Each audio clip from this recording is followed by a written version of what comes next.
Hello everybody. So I touched upon something I feel is quite important the other day, and that's the your language that you use around your children.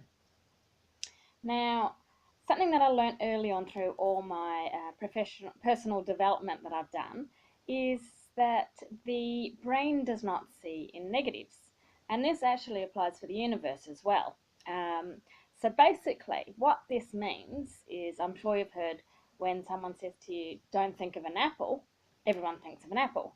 That's because the brain is not able to compute the word "don't." So all it is hearing is think of an apple, and so that's exactly what you do. Now if you think about this, how it applies to children, basically when you're yelling at your child, "Don't touch that, don't touch that," then effectively all they are hearing is touch that, and they can't understand why you're getting more and more upset about it. So in this respect, what I have been doing with Alicia right from the start is, instead of saying "don't do something," I changed it around into a positive form, such as "keep your fingers away from that," or which is the main one because children are always touching things, or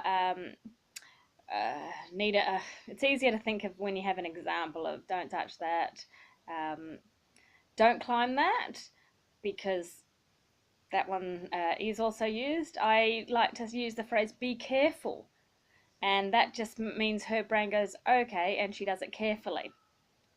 Another thing, if you directly say you will fall, and it's like you're telling her to fall effectively. So I just say "be careful of falling," so that the brain is aware that, oh yeah, look at that, you could fall if you're not very careful.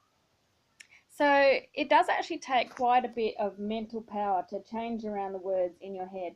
But the first step is actually just being aware of what you're saying in a day-to-day situation. Um,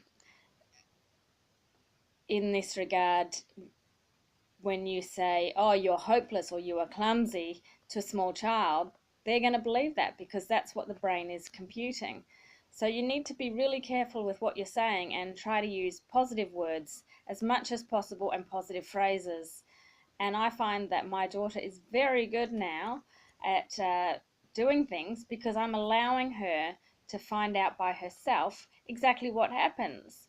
And then after it happens, I just ask her about it and we discuss what it did happen.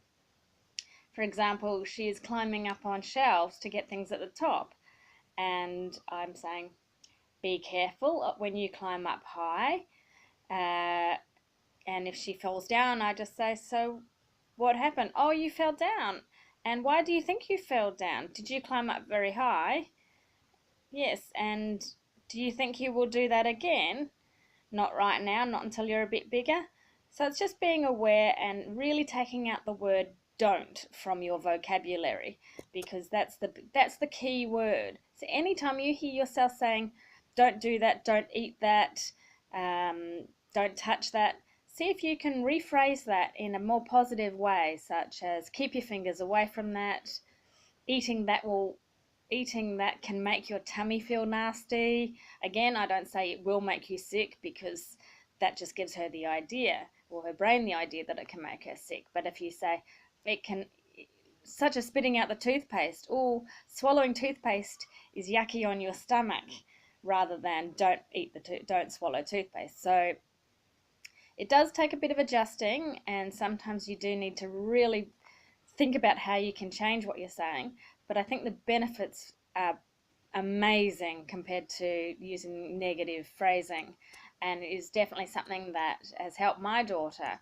understand things a lot more and pick things up a lot sooner. And I'm finding that I'm not having to yell at her as much, because her brain is just understanding what I'm asking straight away, rather than trying to do what I'm telling her but which is wrong, such as "don't touch that," and she's touching it. So stop is another word I tend to use a lot, just to break that motion of whatever she's doing. And I just say, "Stop, keep your fingers away.